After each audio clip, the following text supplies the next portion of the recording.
रात के 12 बज चुके थे। पूरा हवेली सजी हुई थी, लेकिन उस सन्नाटे में भी एक अजीब सी बेचैनी तैर रही थी।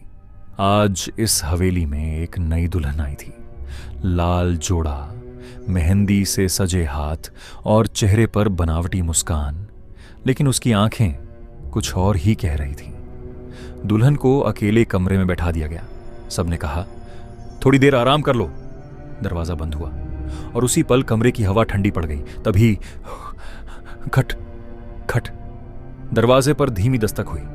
दुल्हन का दिल जोर से धड़कने लगा। उसने कांपते हुए पूछा, कौन है?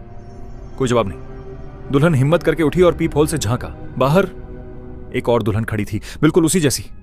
वही लाल जोड़ा, वही गहने, लेकिन उसका चेहरा सफेद पड़ा हुआ था और आंखें पूरी तरह काली। बाहर खड़ी दुल्हन धीमी आवाज में बोली, डर मत, मैं तुमसे मिलने ही आई हूं। दुल्हन की सांस रुक गई। तुम कौन हो?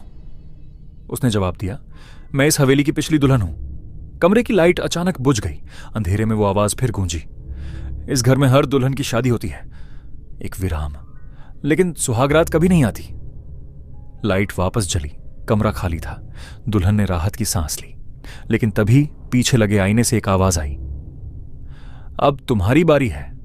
दुल्हन ने आईने में देखा, वहां वही डरावनी दुल्हन खड़ी थी और उसके पीछे एक नई दुल्हन। कुछ हवेलियां नई दुल्हन नहीं लाती, वो अपनी जगह भरती हैं।